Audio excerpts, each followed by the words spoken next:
Today we show you how to make a tomato soup.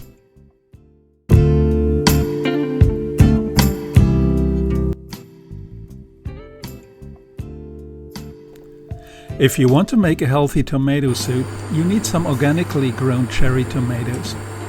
You choose the most beautiful one and put it in an environmentally friendly non-stick coated pot so that it won't burn.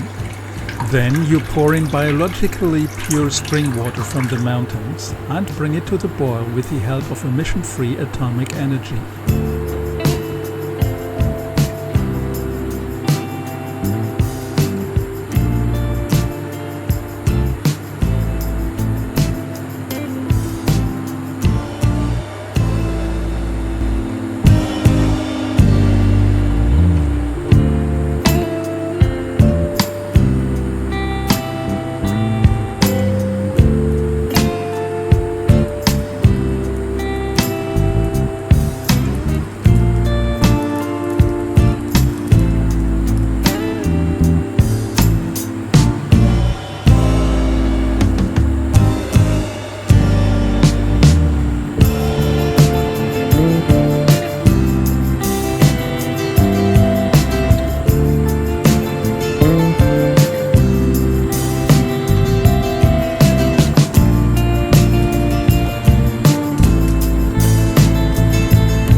After a short time the tomato threatens to burst and leak.